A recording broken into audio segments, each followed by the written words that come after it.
Let's do a bit of a recap.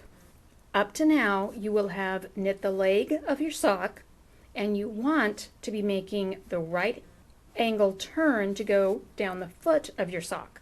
Now, we've talked about the challenges of making this turn, and there are a few things that you need to do, none of which are difficult, and you've already gotten started because you will have knit your heel flap. Remember, that is the part we talked about that goes down the back of your heel. Okay, the next step is to do your heel turn. Now let me show you. I have gone ahead and knit my heel flap, and if you kind of remember, this is my sock. It's a sock sampler actually, because I still have all the different ribbings on it that I've shown you. Then I knit a little bit of plain stockinette to kind of be like a sock. Then I knit my heel flap. Now I chose to use the stripe version of the two I showed you instead of the eye of the partridge, just because I thought it'd be easier for you to see what was going on. So I've worked my heel flap on only half of the number of stitches total that I had on the leg, and if you look at it, it's exactly what we have down here. This is your leg, and now you're doing the flap that goes down the bottom, and the next step is to make the turn, and that is the little tiny heel turn that I know you've heard about.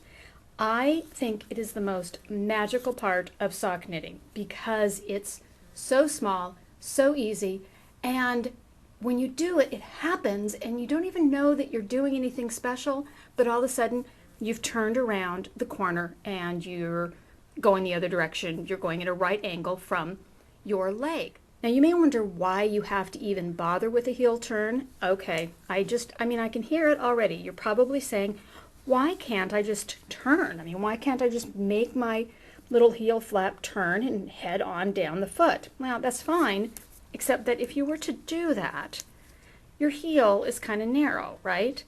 So you're going to end up with all this flappy extra fabric on the side.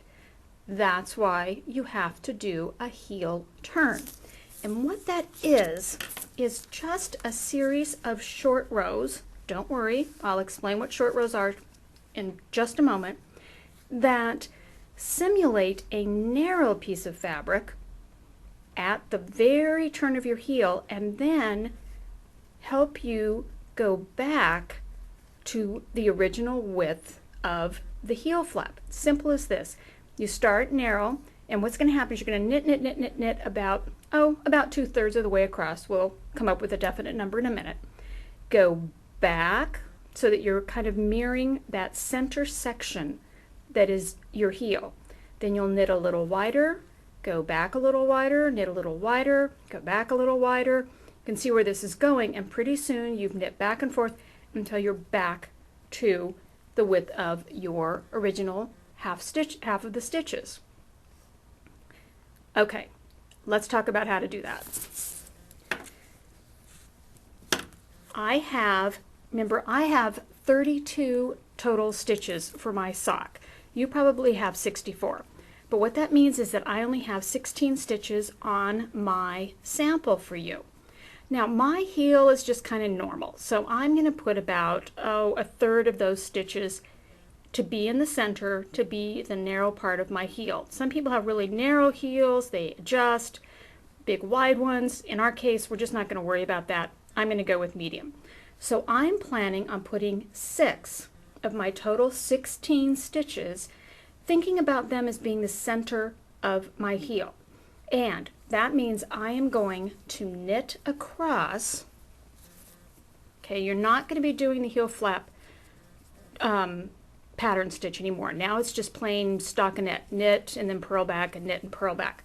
Okay, you will slip the first stitch just like you've been doing. So I'm going to slip the first stitch, okay, and I'm going to knit across until I am just at the last of the center 6 stitches. Remember, if I take 6 stitches away from 16, that means I have 5 on each side.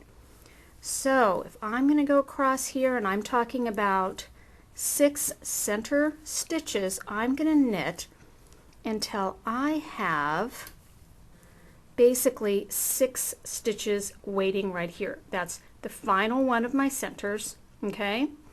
here's what we're going to do. So basically you have your ones that you know you're going to have on the edge, 5, plus 1 extra. Okay?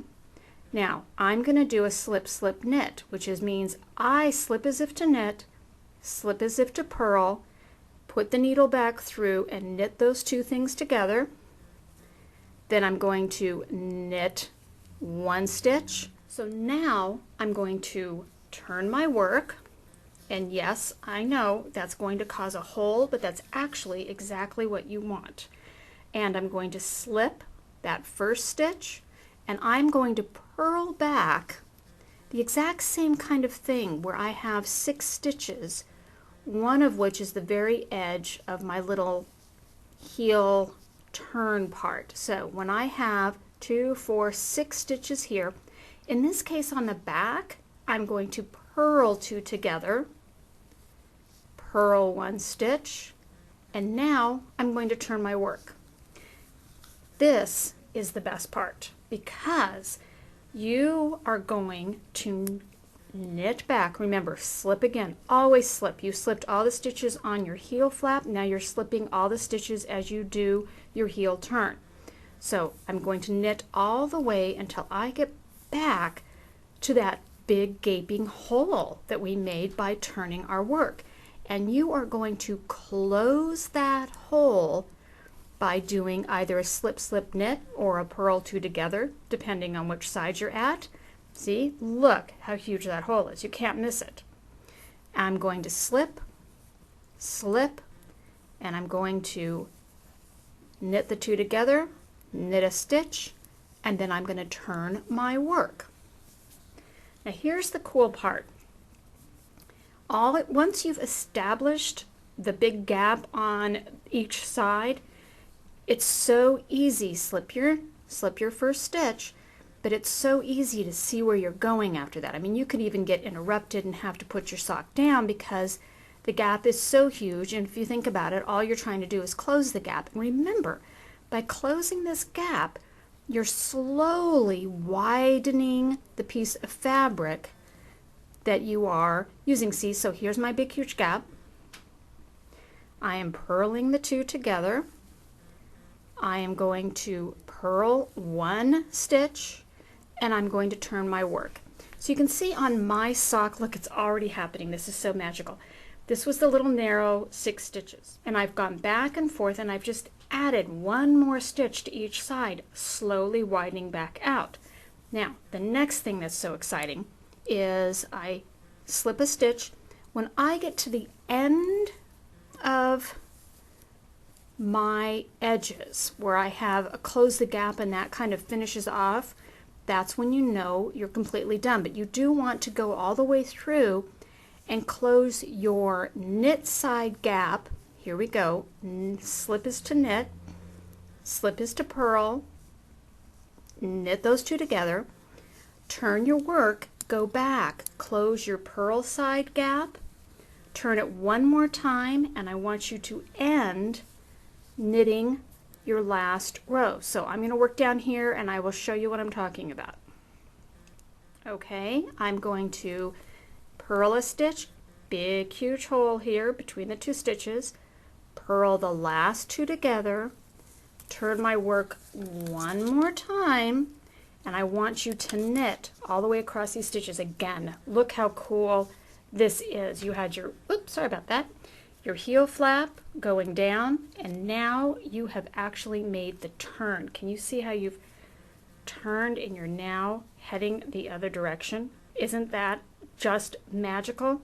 Okay, anyway, I want you to now knit the last time across. Yes, I do want you to slip the stitch, and I want you to knit all the way across, and then you will have finished your heel turn, and we will be ready to go on to do the gusset.